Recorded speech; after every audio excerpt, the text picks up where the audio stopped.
আমাদের সমাজে দেখি অনেকে আশেকে রাসূল দাবি করে, কিন্তু কাজকর্ম শয়তানের। জবাব দেন আপনারা। আপনারা জবাব না দিলে আমার কথাটা তো প্রশ্নের মধ্যে পড়ে যায়। দাবি করে আশেকে রাসূল, কাজকর্ম শয়তানের চাইতে আরো নিকৃষ্ট। আসেনি মনে আশেকে রাসূল?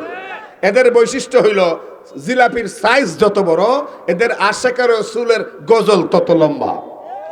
যখন জিলাপি টিলাপি থাকবে না, হাদিয়া থাকবে না, মায়ের খাওয়ার সময় আসবে, কিংবা রাসূলের উপরে যারা কালিমা লেপন করে নাস্তিক মুরতাদ, এদের বিরুদ্ধে যখন আন্দোলন হয়, মিছিল হয়, মিটিং হয়, তথা কথিত ওই আশেকে রাসূলদের একটা কেউ রাজপথে পাওয়া যায় না।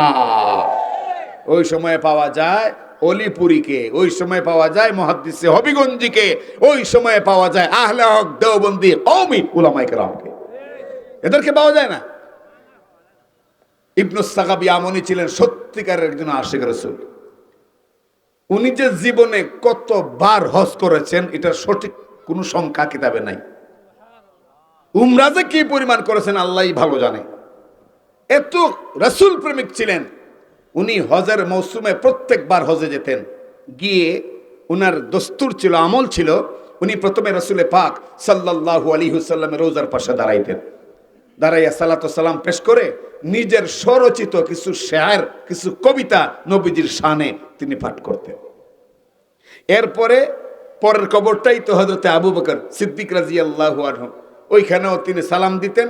এরপর হযরত আবু বকরের শানে স্বরচিত কবিতা পাঠ করতেন। এরপরে উমরের কবর, সেখানেও তিনি একই সিস্টেমে সালাম পেশ করার পরে কবিতা পাঠ করতেন সাহাবায়ে কেরামের প্রশংসা করে। তো আপনারা জানেন আজকেও মুফতি মুহসিনের মহিলা মাদ্রাসায় মুনাজির আজম আল্লামা অলিপুরি দামাত বারকাতুহুম, যারা ফেরাকে বাতিলা, এরা 72 দল, এর মধ্যে একটা দল মুতাজিলা। একটা দল কি?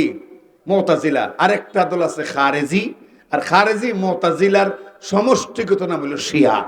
ওই শিয়ারা, এরা হযরতে আবু বকর এবং হযরত উমরকে অভিশপ্ত মনে করে। কথাটা বুঝা থাকলে একজন আল্লাহর বান্দা নাউজুবিল্লাহ বলা থেকে বিরত থাকবেন না। এই শিয়ারা হযরতে আবু বকর আর উমরকে অভিশপ্ত মনে করে। এদের বিশ্বাস হযরতে আলী রাদিয়াল্লাহু আনহু ছিলেন প্রথমেই খলিফা হওয়ার হকদার, কিন্তু আবু বকর আর উমর দুইজনে সালাকি করে আলীরে বঞ্চিত করছেন। নাউজুবিল্লাহ বলেন। এই কারণে এরা হজ করতে যখন যায়, নবীজির রওজায় সালাত ও সালাম পেশ করে, সামনে আবু বকর উমরের সালাম দেয় না, সুযোগ পাইলে তুতু মারে। সুযোগ পাইলে তুতু মারে, যার কারণে সৌদি গভর্নমেন্ট দীর্ঘদিন পর্যন্ত ওদের হজের সফর বন্ধ রাখছিল।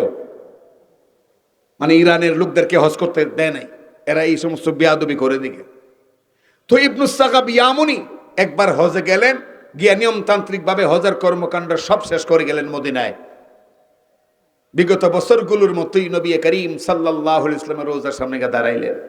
মুহতারাম হাজিরিন, যারা আল্লাহ রসুলের রওজার সামনে গিয়ে দাঁড়িয়েছেন, ময়দানে যারা আছেন, আমার সঙ্গে আশা করি একমত হবেন, পয়গম্বর আলাইহিস সালামের রওজার সামনে দাঁড়ানোর পরে কি যে অনুভূতি হয়, বইয়ের শব্দ দিয়া বোঝানো যাবে না, কোনো ল্যাঙ্গুয়েজ দিয়া বোঝানো যাবে না। তবে এতটুকুন বলা যেতে পারে, পয়গম্বর মুহাম্মদ সাল্লাল্লাহু আলাইহি ওয়াসাল্লামের রোজার পাশে দাঁড়ালে মনে হয় আমি এই মুহূর্তে জন্ম নিয়েছি, এই মুহূর্তে জন্ম নিয়েছি।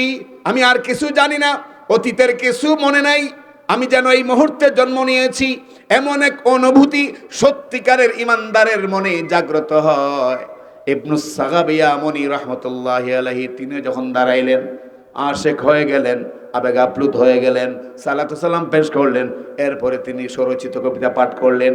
একটু সামনে গিয়া আবু বকরের কেউ সালাম দিলেন, স্বরচিত কবিতা পাঠ করলেন তার শানে। উমরের কবরের সামনে গিয়েও তিনি একই কাজ করলেন। মুহতারাম হাজিরিন, উনার এই কাজগুলো একটা শিয়া দূর থেকে লক্ষ্য করেছে। সে চিন্তা করে দেখলো নবী করিম সাল্লাল্লাহু আলাইহি ওয়াসাল্লামের রওজা তিনি জিয়ারত করেছেন, কবিতা পড়েছেন, আপত্তি নাই, কিন্তু আমাদের দুশমন আবু বকর আর ওমরের কবরে কেন কবিতা পাঠ করে? নাউজুবিল্লাহ। আমাদের দুশমন আবু বকর আর উমরের কবরে কেন কবিতা পাঠ করে? আমাদের দুশমন আবু বকর আর উমর, আমরা তাদেরকে মানি না, অভিশপ্ত মনে করি। শিয়ারা মনে করে আবু বকর ওমর ফিন্নার, এরা জাহান্নামী। আর রাসূল করিম সাল্লাল্লাহু আলাইহি ওয়াসাল্লাম বলছেন আবু বকর ফিল জান্নাহ আল্লাহ ওয়া উমরু ফিল জান্নাহ, উমরও জান্নাতি, আবু বকরও জান্নাতি। শুধু তাই নয়, 10 জন সাহাবীর নাম ধরে ধরে পয়গম্বর দুনিয়া থাকতেই গ্যারান্টি দিয়ে গেছেন, অমুক অমুক অমুক অমুক অমুক অমুক, আবু বকর ফিল জান্নাহ, ওমর ফিল জান্নাহ, ওসমান ফিল জান্নাহ, আলী ফিল জান্নাহ, আব্দুর রহমান ইবনে আউফ ফিল জান্নাহ। এরকম 10 জন সাহাবীর নাম উল্লেখ করে আশারায়ে মুবাশশারা বলে দিয়েছেন পয়গম্বরের জান্নাতি হবে। আর শিয়ার বেঈমানের বাচ্চারা কয় আবু বকর আর ওমর বলে জাহান্নামী। এখন ইবনু সাগাবি আমুনি এইরকম ভাবে উনাদের শানে কবিতা পাঠ করেছেন, এর গায়ের মধ্যে আগুন ধরছে, আগুন চিন্তা করছে প্রতিশোধ নেবে, নাউজুবিল্লাহ বলে। সে মদিনার বাসিন্দা, এই শিয়া মদিনার বাসিন্দা। ইবনু সাগাব জিয়ারা শেষ করে মসজিদে নববীতে গেলেন, গিয়ে নামাজে দাঁড়ালেন।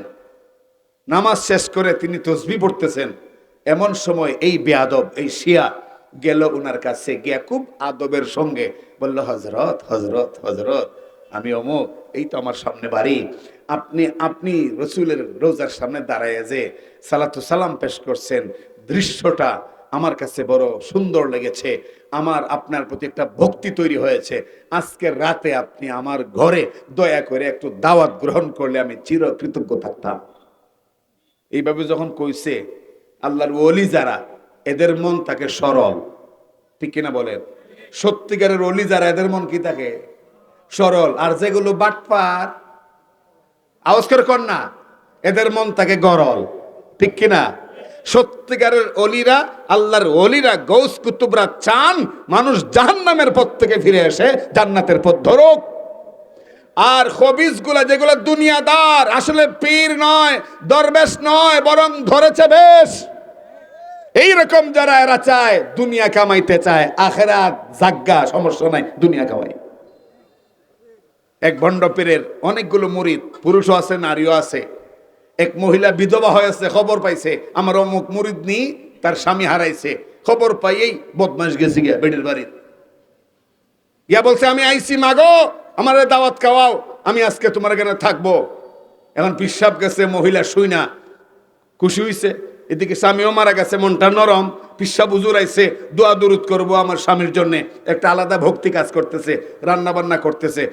সে ভাবলো এটা তো বিধবা হয়েছে, সম্পদ তো অনেক, একটা থাবা মাইরে যদি কিছু সম্পদ এখন মন নরম থাকতে থাকতে না নিতে পারি, ভবিষ্যতে আর সম্ভব নাও হতে পারে। এজন্য একটা ভাব ধরলো। কি ভাব? হঠাৎ করে চিৎকার দিল, দূর হ দূর হ দূর হ। মহিলা দৌড়ে আইছে রান্নাঘর থেকে, বাবা কি হয়েছে, আপনি এভাবে চিৎকার করতেছেন? দূর হ দূর হ। কি দূর হইতো?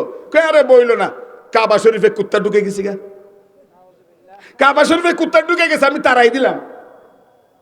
নাউজুবিল্লাহ কর না, ও আজকে আপনারা নতুন শোনেন, বুঝেন না কখন কি কইতিব, জোরে এখন নাউজুবিল্লাহ আওয়াজ করে করেন। কিন্তু চৌধুরী বাজার গিয়ে আওয়াজের ধাক্কা লাগতো, নাউজুবিল্লাহ কন। কয় কাবা শরীফে কুত্তা ঢুকছে, তারাই দিছি। বেডি কয়, বাবা কাবা শরীফে কুত্তা ঢুকছে, আপনি হাজার হাজার মাইল দূরে বাংলাদেশ, এইখান থেকে আপনি কুত্তা দিকে লেছেন? কই এটা তো কোনো ব্যাপারই না, কুত্তা তারাই দিছে। হ, কুত্তা তারাই দিছি। বেটে মনে মনে কয়, আসলে কুত্তা তারাইছে না বাটপারি, এটা বোঝা তো দরকার। আমার বাবাকে আসলে কামেল না ঝামেলা, এটা বোঝা দরকার আছে না?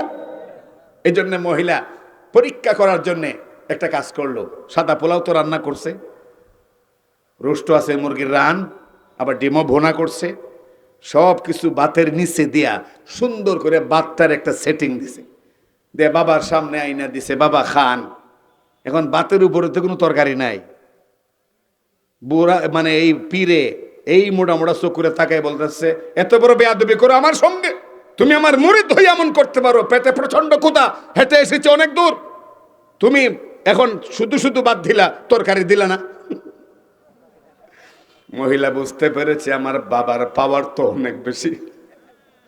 আরে কিসের কুত্তা তারাইছে মক্কায়, সেই তো আসল কুত্তা, বলেন ঠিক কেন? কিসের কুত্তা তারাইছে, তো আসল কুত্তা। মুহতারাম হাজিরিন, মহিলা বুঝতে পারছে ভেজাল, বলতেছে, বাবা একটু আগে কুত্তা তাড়ালেন হাজার হাজার মাইল ধরে মক্কায়, আর আপনার বাতের মাত্র 1.5 ইঞ্চি নিচে আমি রোস্ট দিয়েছি এবং ডিম দিয়েছি, ওইটা আপনি দেখেন না। 1.5 ইঞ্চি নিচে আপনি কি আছে দেখেন না। হাজার হাজার মাইল ধরে কুত্তা দেখেন, আপনার চাইতে বড় জঘন্য কুত্তা তো আর দুনিয়াতে না। ভণ্ড পীরেরা এইভাবে মানুষের ইমান আমল ধ্বংস করে, এইভাবে ইমান আমল ধ্বংস করে। এই হবিগঞ্জের এক ভণ্ড, তার ভিডিও আমার কাছে আছে, আমি নাম বলবো না, কারণ আমি ঝগড়া 12 কেটে চাই না, ফিতনা কমুক এটা আমি চাই। আমি হবিগঞ্জে আজকে 5 থেকে 6 বছর ধরে এসেছি। আমি হবিগঞ্জ শহরে এক জায়গায় বিনা স্বার্থে নিজের পকেটের টাকা খরচ করে আমি তাফসির করি প্রত্যেক বুধবারে। ইদানিং প্রোগ্রাম বেশি হওয়ার কারণে অফ রাখছি পানি উন্নয়ন বোর্ডে। নিজের খরচ বহন করে আমি 4.5 বছর জুমার সালাত এখানে পড়াইছি, 1 টাকাও আমি বেতন নেই নাই। উদ্দেশ্য একটাই, এই যে হবিগঞ্জ শহরের মধ্যে এত এত মানুষ, হাজার হাজার মানুষ, কিন্তু গুটি কতক বেদাতি ভণ্ডার গুমরাদের কারণে এদের ঈমান হুমকির সম্মুখীন, এদের ঈমান হুমকির সম্মুখীন।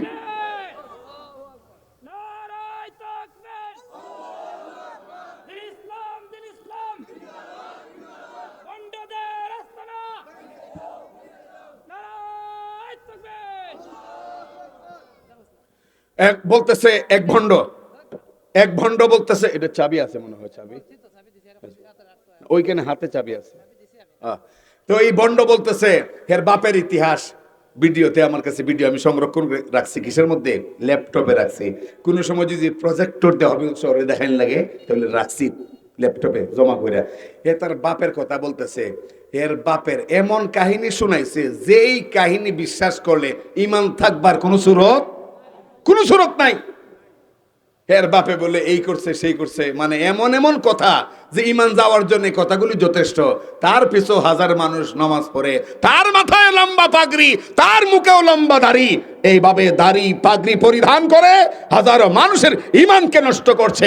এই ভণ্ডদের মুখোশ যদি আমরা উন্মোচন করতে না পারি, আমাদের গ্রামগঞ্জগুলোর সাধারণ মানুষের ঈমান রক্ষা করা কঠিন হবে। আল্লাহু আকবার। ওই ইবনু সাগাবের কথায় ফিরে যাই। উনাকে যখন এইভাবে বলল, উনি আল্লাহর ওলি, সরল মনা মানুষ, দাওয়াত গ্রহণ করলেন। দাওয়াত গ্রহণ করার পরে এশারের পর একটা লোক সে পাঠাই দিল। উনি সরল মনে তার বাড়িতে গেলেন দাওয়াতে। মদিনা থেকে কাছে 5-6 মিনিটের রাস্তা। গেলেন তার বাড়িতে যাওয়ার পর বসাইল একটা রুমে। সে আগে থেকেই 5-7 জন গুন্ডা ভাড়া করছে, নাউজুবিল্লাহ বলে 5-7 জন গুন্ডা ভাড়া করছে। এই গুন্ডাগুলো বড় হিংস্র, ভয়ানক। এই গুন্ডাগুলো আগে থেকে উৎপাতে আছে। যেই মাত্র ওনাকে বসাইলো খাটের উপরে, এমনি এই গুন্ডাগুলো ওনাকে ধরলো। কিতাবের নাম ফাইজুল জুদ, মনে রাখবেন, তাহলে এইটা কি করতে, নিরীক্ষণ করতে সুবিধা হবে আপনাদের। তো এই ঢুকলো ঘরের ভিতরে, এরা একদম হঠাৎ ঢুকে ওনাকে জোরপূর্বক ধরে মুখের মধ্যে এই 4-5 জনে জোর করে হা করাইলো। চোয়ালের 2 পাশ এরকম করে হা করাইলো। এরপরে জিব্বা টেনে বের করলো, অর্ধেকটা জিব্বা কেটে দিল। একটু কষ্ট লাগলো না আপনাদের? যেভাবে নাউজুবিল্লাহ কইছেন, বুঝে যায় একবার নাউজুবিল্লাহ কইলে 5 লাখ টাকা খরচ হয়। একটু উঁচু আওয়াজে কর না নাউজুবিল্লাহ। আপনাদের নাউজুবিল্লাহর ধ্বনি শুই না নাস্তিক মুরতাদ বা বেদাতি যেগুলো আছে, এদের কলিজায় যেন কাঁপুনি ধরে। নাউজুবিল্লাহ চিৎকার করে বলুন। মুহতারাম হাজিরিন, অর্ধেকটা জিব্বা কেটে ফেললো। কাইটে দিয়া ওই বেয়াদবটা বাড়িওয়ালা আইছে, আইয়া জিব্বাটা হাতে নিয়া আবার ইবনু সাগাবের হাতে দিল, দিয়া কইল, যাও, আবু বকর আর উমরের প্রশংসা করছিলা, এরা আমাদের দুশ্মন, এদের প্রশংসা করছিলা, যাও এদের কাছে যাও, গিয়া কও তোমার জিব্বার জোড়া লাগাই দিত। নাউজুবিল্লাহ। মুহতারাম হাজিরিন, মুহূর্তের মধ্যে রক্তে রঞ্জিত হয়ে গেলেন ইবনু সাগাব ইয়ামনি। ওই ঘরটাও রঞ্জিত হয়ে গেল। ইবনু সাগাব ওই কর্তিত অংশ, জিব্বার কর্তিত অংশ হাতে নিয়া এক দৌড়ে কান্নারত অবস্থায় চলে আসলেন রোজা শরীফের সামনে। সালাতু সালাম পেশ করে বললেন, ইয়া রাসূলুল্লাহ, আগে সালাম দিয়েছি দিনের বেলায় কত স্পষ্ট করে, এখন আমার জিহ্বা কেটে দিয়েছে, আমার শব্দগুলো উচ্চারণ হয় না। ইয়া রাসূলুল্লাহ, এত বড় বেয়াদবি আমার সঙ্গে করেছে একমাত্র আবু বকর ওমরের প্রশংসা বাণী কবিতা আকারে বলার কারণে আমার সঙ্গে এত বড় বেয়াদবি তারা করেছে। ইয়া রাসূলুল্লাহ, আমি এখন কি করব, কেমনে খাবো? কেমনে কথা বলবো, কেমনে আপনার শানে দরুদ পড়বো। মুহতারাম হাজিরিন, এইরকম কানতে কানতে কানতে কানতে রাত গভীর হয়ে গেল। ইবনু সাগাব ইয়ামনির চোখে ঘুম চলে আসলো। রোজার সামনে ঘুমিয়ে পড়লেন। এই অবস্থায় ঘুম যখন গভীর হয়ে গেল, রাতের অন্ধকারে এই ঘুমের মধ্যেই প্রিয় নবী মুহাম্মদ সাল্লাল্লাহু আলাইহি ওয়াসাল্লামের সাথে সাক্ষাৎ হয়ে গেল। সাক্ষাৎ হয়ে গেল নবীজির সাথে। পয়গম্বর মুহাম্মদ রাসূলুল্লাহ সাল্লাল্লাহু আলাইহি ওয়াসাল্লাম বললেন, হে ইবনু সাগাব, ইবনু সাগাব, আজকে তুমি আমার সাহাবী আবু বকর আর উমরের প্রশংসা করতে গিয়ে এই রাফিজির হাতে, এই শিয়ার হাতে এই রকম ভাবে লাঞ্ছিত হয়েছো, তোমার জিহ্বাটা তুমি কেটে দিয়েছে। চিন্তার কোনো কারণ নাই, চিন্তার কোনো কারণ নেই। আল্লাহ সুবহানাহু ওয়া তাআলা আমাকে জানাইয়া দিছেন, ইবনু সাগাব, তোমার হাসর হবে আবু বকর আর ওমরের সাথে। হে ইবনু সাগাব, শোনো, কোথায় তোমার কর্তৃত অংশ, তোমার জিহ্বার টুকরা কোথায়? ইবনু সাগাব ইয়ামনি ঘুমের মধ্যেই বাড়াই দিলেন হাত, ইয়া রাসূলুল্লাহ, এই দেখেন জিহ্বার কর্তৃত অংশ। প্রিয় নবী মুহাম্মদ সাল্লাল্লাহু আলাইহি